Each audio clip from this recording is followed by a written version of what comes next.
ঘরমুখো মানুষের চাপ বেড়েছে মহাসড়কে। ঢাকা-টাঙ্গাইল মহাসড়কের ২৫ কিলোমিটার ও গাজীপুর-চন্দ্রায় ১০ কিলোমিটার রাস্তায় যানবাহনের অতি ধীর গতিতে বেড়েছে দুর্ভোগ।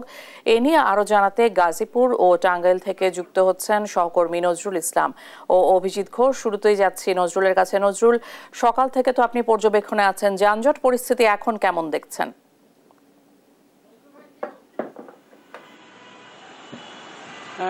আপনি যেমনটা বলছিলেন, আপনি জানেন যে ঢাকা-টাঙ্গাইল, ঢাকা-ময়মনসিংহ মহাসড়ক এখন পর্যন্ত কিন্তু থেমে থেমে যানজট হচ্ছে এবং এখন কিন্তু রাস্তার মধ্যে কিন্তু আপনারা দেখতে পাচ্ছেন যে এখানে কিন্তু সকাল থেকেই মানুষের কিন্তু ঢল এখন রাস্তার মধ্যে নেমেছে এবং মানুষ কিন্তু বিভিন্নভাবে, অর্থাৎ বাসে, ট্রাকে এবং পিক আপ ভ্যানে করে কিন্তু তারা নারীর টানে বাড়ি ফিরছেন। আমি যেখানটায় দাঁড়িয়ে রয়েছি চান্দনা চৌরাস্তা এলাকায়, এখানে কিন্তু সকাল থেকে ফ্লাইওভারের নিচের অংশ কিছুটা ফাঁকা থাকলেও আশপাশের এলাকা কিন্তু যানজট দেখা দিয়েছে এবং চৌরাস্তার আশপাশে কয়েক কিলোমিটার এলাকা জুড়েই কিন্তু যানজট দেখা দিয়েছে এবং ধীরে গতিতে কিন্তু গাড়ি চলছে এবং সবকিছুই কিন্তু এখন আপনারা জানেন যে গতকাল রাত্রেও কিন্তু মানুষের ঈদে ঘরমুখো মানুষ কিন্তু যাচ্ছে। আজকেও কিন্তু বিভিন্নভাবে ট্রাকে, বাসে করে কিন্তু সাধারণ যে মানুষ রয়েছেন তারা কিন্তু নারীর টানে বাড়ি ফিরছেন এবং আপনারা জানেন যে চান্দনা চৌরাস্তা এলাকা এবং টাঙ্গাইল, ঢাকা-টাঙ্গাইল মহাসড়কের যে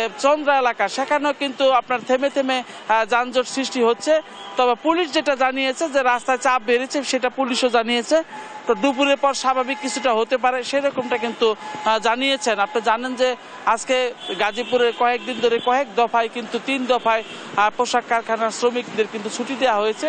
এর ফলে কিন্তু প্রথম দিন আজকে কিন্তু শেষ ভাগের ছুটি গতকালকে ছিল, অর্থাৎ 50% গার্মেন্টস গতকালকে ছুটি হয়েছে। তারই যে ধারাবাহিকতা কিন্তু আজকে সেটার প্রভাব মহাসড়কে পড়েছে। আপনারা জানেন যে টঙ্গী থেকে চান্দনা চৌরাস্তা পর্যন্ত ফ্লাইওভার হলো 60টির যে ফ্লাইওভার রয়েছে, অর্থাৎ বিমানবন্দর থেকে গাজীপুর পর্যন্ত, সেখানটায় কিন্তু থেমে থেমে সম্পূর্ণ সড়কটাই কিন্তু যানজট দেখা দিয়েছে। আমি যদি একটু দেখাতে চাই, সেখানে কিন্তু চান্দনা চৌরাস্তা এলাকায় কিন্তু ফ্লাইওভারের উপরের অংশ, সেখানে কিন্তু আপনার যানজট বা থেমে থেমে গাড়ি চলছে। এছাড়া আপনার ঢাকা-ময়মনসিংহ, ঢাকা-টাঙ্গাইল মহাসড়কের চন্দ্রা এলাকা ও আশপাশে কয়েক 12 কিলোমিটার এলাকা জুড়েই কিন্তু আপনার থেমে থেমে যানজট হচ্ছে এবং পুলিশ আইন শৃঙ্খলা বাহিনী কিন্তু কয়েকশো আইন শৃঙ্খলা বাহিনী কিন্তু কাজ করছেন। তো গাজীপুর এই ছিল গাজীপুরের সর্বশেষ অবস্থান এবং আমরা এখন চলে যাচ্ছি টাঙ্গাইল থেকে আমাদের সর্বশেষ সড়কের খবরাখবর নিয়ে কথা বলছেন অভিজিৎ। জি নজরুল, আপনি যেমনটি বলছিলেন গাজীপুরের চিত্র, আসলে গাজীপুর থেকে এই মহাসড়কে ঢাকা-টাঙ্গাইল যমুনা সেতু মহাসড়কে কিন্তু চলে আসে সেই পরিবহনগুলো এবং এই ঢাকা থেকে এই সাভার হয়ে যে পরিবহনগুলো আসে এবং আশুলিয়া হয়ে যে পরিবহনগুলো আসে সেগুলো কিন্তু ঢাকা-টাঙ্গাইল যমুনা সেতু মহাসড়ক হয়ে উত্তরবঙ্গে চলে যায় এবং উত্তরবঙ্গের প্রায় 23টি জেলার মানুষ এই মহাসড়ক ব্যবহার করে এবং এই মহাসড়কটিতে এই গতকাল থেকে আমরা দেখিয়েছি যে এই যে পরিবহনের চাপ সেটি কিন্তু রয়েছে এবং এই যে মানুষের যে ভোগান্তি, আসলে সেই ভোগান্তি বলে শেষ করার মতো নয়। মানুষ গণপরিবহন না পেয়ে তারা বিকল্প হিসাবে খোলা ট্রাক, পিক আপ যোগে তারা যাচ্ছেন এবং তারা বলছেন যে এবারের ঈদযাত্রায় তাদের যে ভোগান্তি হয়েছে সেটি আসলে অসহনীয় মোট পর্যায়ে চলে গিয়েছে এবং এই সেতুর উপরে, যমুনা সেতুর উপরে এবং মহাসড়কের অধিকাংশ জায়গাতে পরপর কয়েকটি পরিবহন বিকল হয়েছে।